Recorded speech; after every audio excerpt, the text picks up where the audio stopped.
our souls line up agreements between us and our animals. These things are preconceived. Sometimes we'll reincarnate, the same animals will incarnate with us several times because we're so familiar with them, which is amazing. We'll recognize them just like with people.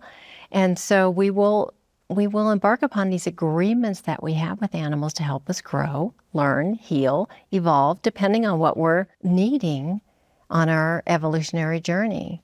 And animals will help us direct ourselves in the journey that we want to evolve to. They're evolving as well, of course, but we really line up these things in advance. Give me some examples of what you've seen with some of your clients in terms of soul contracts. I love these stories. Yes. And because we always think that we're in control, right? And, well, I think it's time to get a cat.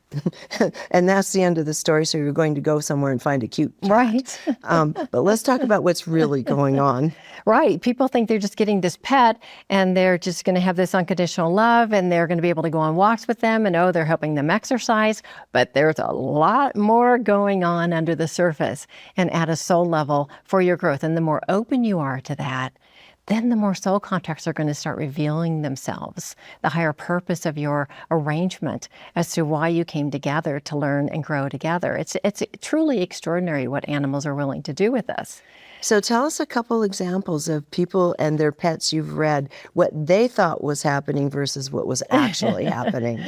Well, I'll start with something more simplistic. Early when I started working with animals a bit, and like so much of the time, people will call and want to fix their animal. My animal's doing this. Will you help them stop doing this? Or tell them I don't want them to jump on the sofa. Right. Can you fix them? And I remember one call in particular of a woman who just called and she said, I have this dog and he's jumping and he's jumping and he's jumping and he's jumping and I can't get him to stop jumping and I just don't know what to do. And she's going on and on and on. And her voice is jumping and jumping and jumping. And I started working with the dog and the dog immediately calmed and got grounded and was fine, but her energy didn't change. She stayed in this very ungrounded state where she was very jumpy herself. And so then she called a week later. She goes, well, it didn't stick. And I said, well, how can we look at this differently? How about, do you meditate? Well, I'm open to meditate. Well, can you meditate together maybe? And when you go walking, can you more intentionally see yourself grounding?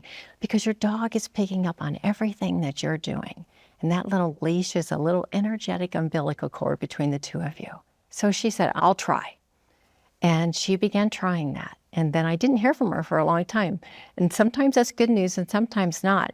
But 6 months later, I started getting a lot of referrals from her. And she said, that was the ticket. And that's when I realized that when the person's on board, that's when the animal change. And that's when it's more sustainable. That's when it's going to stick, what you're wanting for your animal. Same with the ailments. And so much of the time, Regina, I see people become aware of a conscious journey because of something that they're doing for their animal. They may not be aware yet. They may not be on a conscious journey, but then in order to fix their animal, they tried an animal communicator. They tried herbs. They tried things that started to open their minds to something different. And because of that, the animal said, yeah, high five. She's doing it now, or he's doing it now. And they started learning about consciousness and what they could do for themselves. But when they begin a conscious journey together, that's when it gets juicy. That's why I love doing what I do. Oh, I can imagine. What gratifying work. Well, let's talk about maybe a story of abandonment, because I look at people are picking their dogs up at the pound or at SPCA oftentimes. And so you know that there might be issues there. Yeah, so abandonment is one of those issues where, of course, it's easy to recognize within the animal because a lot of times they've been adopted and returned. Maybe they have separation anxiety. Maybe they're overeating. They use oral fixations, carry around a toy, overlick, all kinds of things that are really predictable. Sometimes the person's not quite as aware of their heavy abandonment wounds until they get together. And regardless of whether or not the animal has abandonment before you adopt them, if you're the one they land with, I promise you've got abandonment wounding.